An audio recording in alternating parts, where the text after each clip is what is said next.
We need fresh ideas, not old blood, Travis announced at the board meeting, looking straight at me while he did it.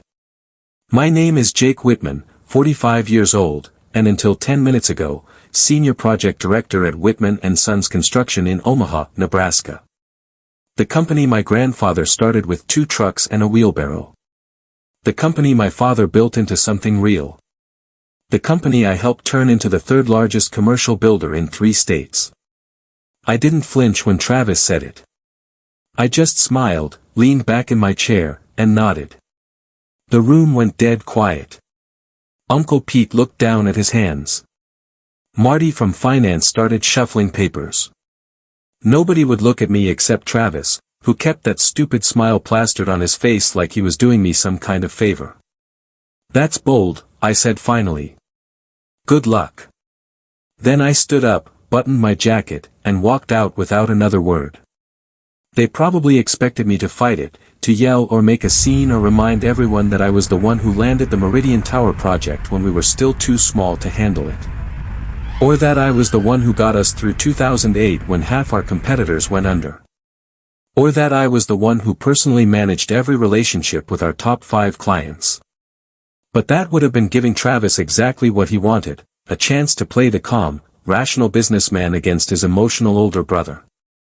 So instead, I just walked out. In the parking lot, I stood next to my truck for a minute. 22 years with the family business. Started hauling lumber when I was 23, fresh out of college with a business degree nobody respected until I used it to triple our profits. Worked 6 days a week for most of my 30s. Missed vacations. Missed my daughter's swim meets. Missed my first marriage. All for Whitman & Sons. I pulled out my phone and looked at the email I'd received yesterday from Ben Harding at Crestwell Properties, the one confirming they were moving forward with JW Buildworks instead of Whitman & Sons for their new $3.2 million office complex. My new company. My clients. Travis didn't know it yet, but he just fired the only thing keeping Whitman & Sons relevant to our biggest customers. He'd been so busy with the banks and the investors and the fancy strategy consultants, he hadn't noticed that every major project for the last decade succeeded because of the relationships I built. And now those relationships were coming with me. I got in my truck and drove away from Whitman & Sons for the last time. Something told me Travis would be calling very soon. I grew up watching my father build Whitman & Sons. He'd come home with dirt under his nails and pride in his eyes, talking about pouring foundations that would last generations. Travis and I would sit at the kitchen table listening to him tell stories about jobs won and lost, lessons learned. He'd always end the same way, someday you boys will run this together. Travis is 4 years younger than me, was always the smarter one, at least on paper. Private school, fancy business program at Northwestern, internships with investment firms in Chicago. I stayed local, State University, straight into the family business. My father never said it, but I knew he was grooming Travis for the corner office while I learned the business from the ground up. For years, it worked. I handled the projects, the clients, the actual building. Travis handled the money, the growth strategy, the future. We were a good team. At least I thought we were. The crack started about 3 years ago. Small things at first. Travis began excluding me from meetings with the board. Just financial stuff, Jake. You'd be bored. He hired consultants without telling me. Brought in new project managers who reported to him, not me. Then he started going to client meetings alone, meetings I'd always handled. When I asked about it, he'd say they specifically requested him. But when I'd check in with those same clients later, they'd be confused. We asked for you, Jake. Your brother said you were too busy. Last year, when our father announced his retirement, I already knew what was coming. The board meeting where they named Travis CEO was just a formality. I sat there nodding, shaking hands, playing my part. What nobody knew was that I'd already seen the writing on the wall. For the past 8 months, I'd been building something on the side. Nothing illegal. Nothing that violated my contract. Just conversations with our top clients about what would happen if I ever left. You're the only reason we work with Whitman, Ben Harding from Crestwell had told me over beers one night. If you go somewhere else, we go with you. Simple as that. I'd heard the same from the others. Tanner at Riverview Development. Sophia at Blackstone Commercial. James at Westfield Properties. Victor at Union Square Holdings. Together, they represented over 60% of our annual revenue. I filed the LLC paperwork for JW Buildworks 6 months ago, secured a line of credit, found office space, started discreetly talking to our best foremen and project managers. I wasn't stealing. I was preparing. There's a difference. Travis was so focused on becoming CEO, he never noticed his foundation was crumbling. The morning after I was fired, I went to the small office I'd rented on the west side of town. Nothing fancy, just a reception area and 2 private offices above an accountant's practice. The sign on the door still had the previous tenant's name. I hadn't bothered changing it yet. I'd barely settled in when my phone rang. Travis. I let it go to voicemail. Then it rang again. And again. Finally, I answered. Jake, what the hell is going on? His voice had that high pitch it always got when he was panicking. Ben Harding just called to say Crestwell is pulling all their projects from us. Says they've signed with someone else. Someone called JW Buildworks.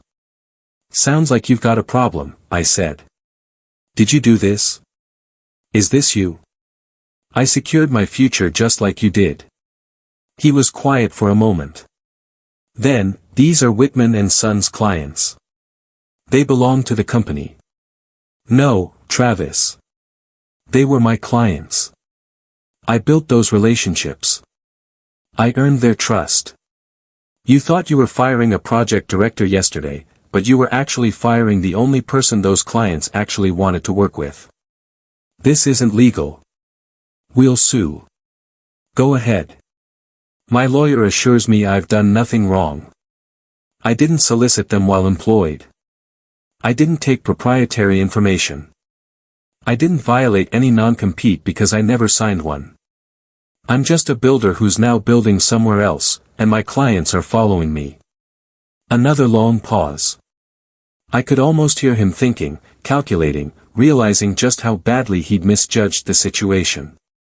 Jake, come on. We're brothers. We can work this out. That's when something shifted inside me. Not anger, something colder, something final. We were brothers yesterday, too.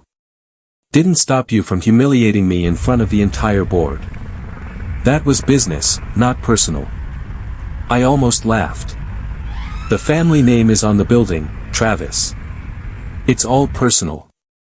Look, I made a mistake. Come back. We'll figure it out together. I looked down at my desk where I'd spread out the preliminary plans for the Crestwell project. My project now. No, I said simply. I'm good where I am. Jake, you don't understand. It's not just Crestwell. Riverview called too. And Blackstone. They're all saying the same thing. Now I did laugh. I understand perfectly. You're calling because you're in trouble, not because you want me back. There's a difference. Dad's going to be furious. That stung, but I pushed past it. He wanted us to run the company together. That was your choice to make, not mine. The silence on the other end stretched out. When Travis spoke again, his voice was different. Smaller. What do you want? Money? A board seat? Name it. I don't want anything from you. I've already got what I need.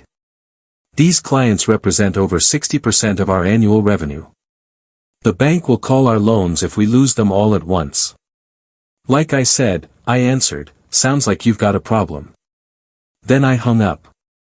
I sat there for a long time afterward, staring at the phone.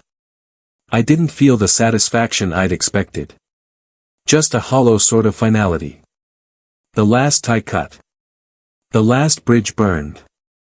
I was completely on my own now. And strangely, it felt right. 3 days after I was fired, Uncle Pete showed up at my temporary office. He'd been Dad's right-hand man for 30 years before semi-retiring to a board position. He found me reviewing resumes of project managers I was trying to recruit. "Nice place," he said, looking around at the bare walls and rented furniture. "Very startup." "It's temporary," I said, not getting up. "What do you want, Pete?" He sighed and sat down across from me. "The board called an emergency meeting yesterday. Travis told us what you did." "What I did?" "Interesting way to frame it. He says you stole our biggest clients. Says you've been planning this for months." I put down the resume I'd been reading. I built relationships with those clients for years. I delivered their projects on time and under budget. I earned their loyalty. Travis fired me. They followed me. End of story. Uncle Pete leaned forward. "The board is talking about suing you, Jake. They're serious. Let them.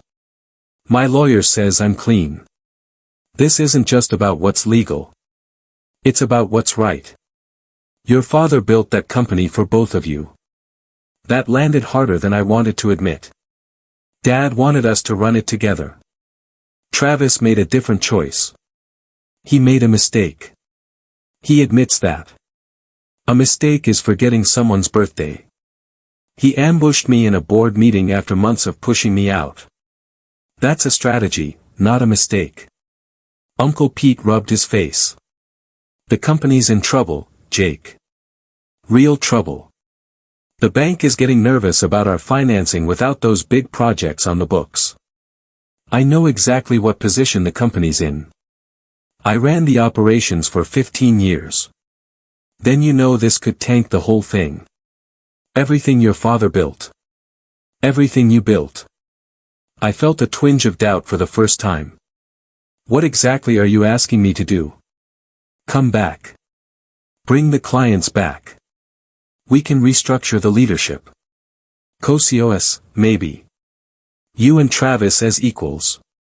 For a brief moment, I considered it. Then I remembered Travis's face when he fired me. The satisfaction in his eyes. "No," I said. "That won't work." Uncle Pete stood up, suddenly angry. "Damn it, Jake. This is your family. Travis should have thought about that before he fired me. Your father is devastated. He's talking about coming out of retirement to fix this mess." Another twist of the knife. Dad was 72. Heart problems. Doctor's orders to take it easy. Tell Dad to stay home. This isn't his problem to fix. Uncle Pete headed for the door, then turned back. "The board meeting is tomorrow at noon. They're voting on the lawsuit. And one more thing, Travis has been calling all your subcontractors, telling them anyone who works with you will be blacklisted from Whitman projects permanently." After he left, I sat there feeling the walls close in. My phone started ringing with panicked calls from electricians and plumbers I'd been counting on. They couldn't afford to lose Whitman's business, they said. They were sorry. I'd expected Travis to fight back, but not like this. He was trying to cut me off at the knees. Without reliable subcontractors, I couldn't deliver on the promises I'd made to my clients. By evening, I'd lost commitments from nearly every specialty contractor I needed. My carefully laid plans were unraveling. I was going to have to find new subcontractors, possibly from outside the area, at much higher costs. Costs that would eat up most of my projected profits. Travis hadn't just pushed back. He'd found my vulnerability and exploited it perfectly. He wasn't just trying to save Whitman and Sons anymore. He was trying to destroy JW Buildworks before it could even get started. And I had to admit, he was doing a damn good job of it. The next morning, I drove out to see my father. I hadn't been to my parents' house since all this began. Their place sat on 5 acres outside of town, the first real purchase Dad made when the company started taking off in the late 80s. He'd always said a man in construction should have land where he can see the horizon. Mom answered the door. Her face was tight with worry, but she hugged me hard and led me through to the back porch where Dad was sitting, looking out over the property. "Jake," he said, not turning around. His voice sounded older than I remembered. "Dad." I sat down in the chair next to him. For a while, we just sat there in silence. Finally, he spoke. "Your brother tells me you're trying to sink the company." "That's not what I'm doing." "Then what would you call it?" I measured my words carefully. "I'm building something of my own after Travis pushed me out." Dad turned to look at me, his eyes sharp despite everything. "You couldn't work it out. You two were supposed to carry this forward together. Tell that to Travis. He's the one who fired me in front of the entire board. And now you're taking our biggest clients. They chose to come with me. I didn't steal anything." Dad sighed heavily. "The situation's worse than you know, son." Something in his tone made me pay closer attention. "What do you mean?" He looked out toward the horizon again. "The company's not as solid as everyone thinks. Last few years, we've been overextended." "Overextended how?" "We've been profitable every quarter." "On paper, sure. But Travis has been borrowing a lot, using future projects as collateral. Those 5 big clients you took, their projects were already factored into loans." I felt like I'd been punched. "How much are we talking about?" "Enough that without those projects, the bank might call everything due." "Why would he do that?" "We've always been conservative with debt." Dad's face clouded. He had ideas. Big expansion plans, new markets. He convinced the board it was the future. He paused. I should have paid closer attention before I retired. The pieces were starting to fit together. Travis's strange behavior over the past year, the new consultants, the private meetings. He hadn't just been planning to edge me out. He'd been leveraging the company to the hilt for his grand vision. And now those loans were in danger because I'd taken the clients those loans were based on. "Why are you telling me this?" I asked. "Because you need to understand what's really at stake. It's not just your brother's pride or your hurt feelings. If Whitman and Sons goes under, a lot of people get hurt. Employees, suppliers, your mother and me, for that matter." I felt the weight of it settle on my shoulders. "What about the lawsuit?" "Uncle Pete says the board is voting today." "They are. Travis is pushing hard for it. And you? What do you think they should do?" Dad turned to me, his eyes tired. "I think a lawsuit would just finish off whatever's left of this family." As I drove back to my office, my mind was racing. I'd been so focused on Travis's betrayal, I hadn't seen the bigger picture. He hadn't fired me because he wanted all the glory. He'd fired me because I was the cautious one, the one who would have questioned his risky expansion plans. My leaving with those clients wasn't just embarrassing him, it was exposing the house of cards he'd built. No wonder he was fighting so dirty. The question was, what was I going to do about it? I'd wanted justice, not destruction. I'd wanted to build something of my own, not tear down everything my family had built. But Travis had put us all in an impossible position. By the time I reached my office, I knew I needed to find a third way, one that protected my new company without destroying Whitman and Sons completely. I canceled all my meetings that afternoon and called Ben Harding from Crestwell Properties. "Ben, I need a favor," I said when he picked up. "A big one. After all the times you've pulled our projects back from the brink, name it. I need you to meet with Travis. Hear him out. Maybe even consider splitting your projects between my new company and Whitman." There was a pause on the line. "You're asking me to give business back to the company that just fired you? The one that's currently threatening to sue you?" "It's complicated. Family usually is." "That's asking a lot, Jake." I know it is, but I'm asking anyway. After Ben reluctantly agreed, I made similar calls to my other 4 major clients. Each conversation was difficult. They were confused, some even angry. They'd chosen to follow me because they trusted me, and now I was sending mixed signals. But eventually, they all agreed to at least meet with Travis. Next, I called my lawyer and asked her to draft a proposal. I needed it by morning. Finally, I called Travis directly. "I'm surprised you picked up," he said when he answered. "I've been trying to reach you for days." His voice was strained. "I know about the loans, Travis. Dad told me everything." A long silence, then, "So now you understand why this is so serious." "I do. And I have a proposal. Meet me tomorrow morning, 7 a.m. My office." "Why would I do that?" "Because I've asked all 5 clients to reconsider working with Whitman. They've agreed to meet with you." Another pause. "What's the catch?" "No catch. Just be there." I hung up before he could ask more questions. That night, I barely slept. I kept going over the plan, looking for flaws, for ways it could backfire. By morning, my eyes were burning, but my mind was clear. Travis arrived exactly at 7 o'clock, looking like he hadn't slept either. He was wearing one of his expensive suits, but his eyes were bloodshot, his usual confidence nowhere to be seen.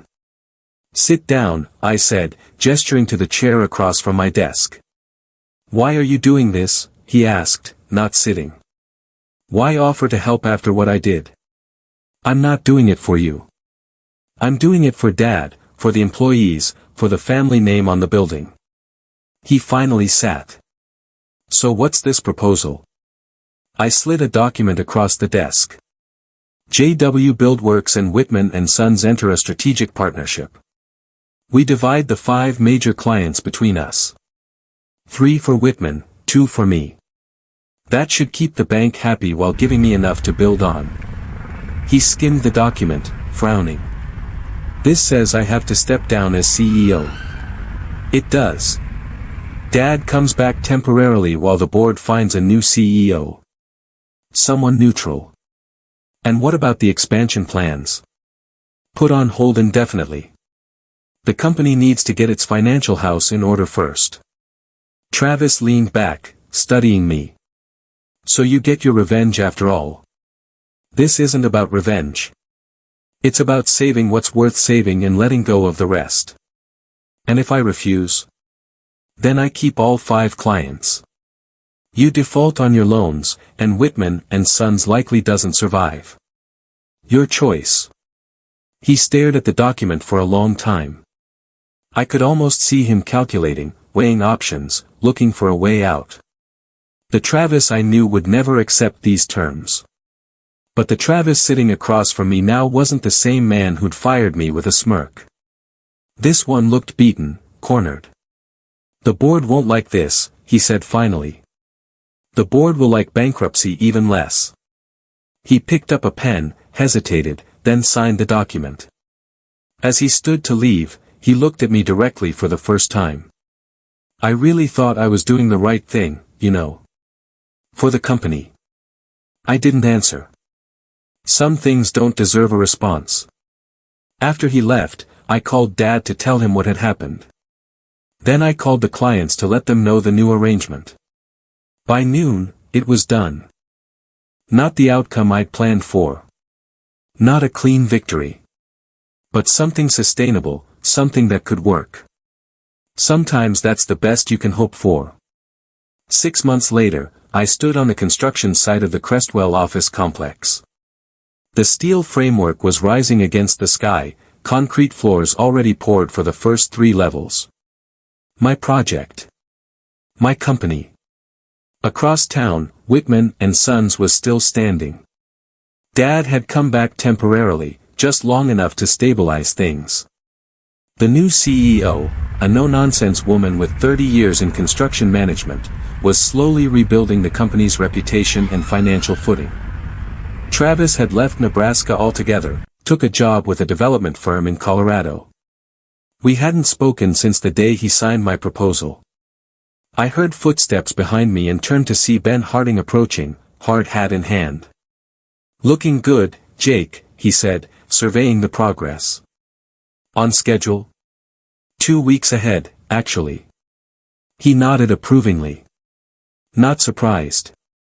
That's why we followed you." He hesitated. "You know, your brother called me last week. That caught me off guard." "Travis? What did he want?" "To apologize, actually. Said he'd made a mistake letting you go. Said you were the one who really understood what made the company work." I didn't know what to say to that. He also mentioned he's starting something new out in Denver.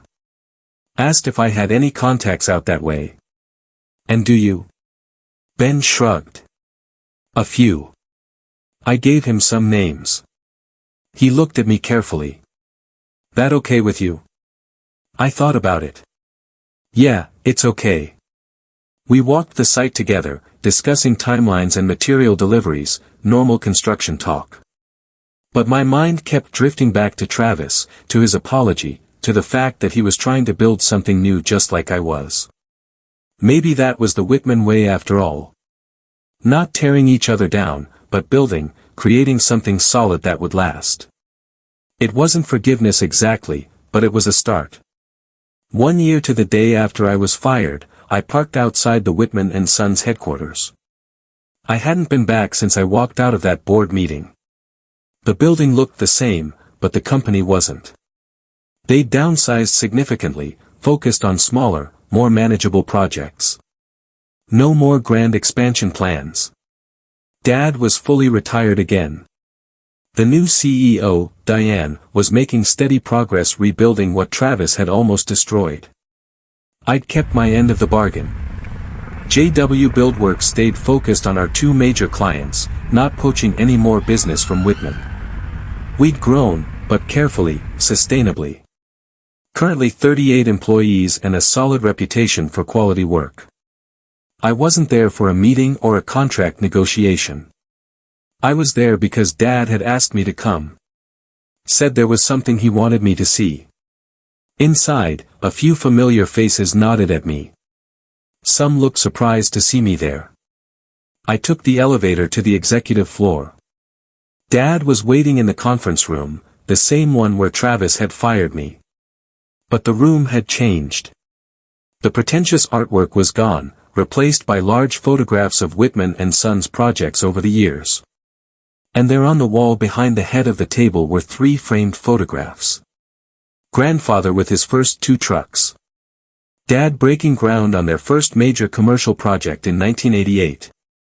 And me, 10 years ago, shaking hands with the mayor after completing the Meridian Tower ahead of schedule. Diane's idea, Dad said, watching me take it in. She said we needed to remember our foundations. I nodded, not trusting myself to speak. "You built a good company, son," Dad said quietly. "Your own thing. I'm proud of you." "Thanks, Dad." We didn't talk about Travis. We didn't need to. Some things break and can't be fixed, but that doesn't mean you can't build something new from the pieces that remain. I walked out of Whitman and Sons for the second time, but this time I walked out whole.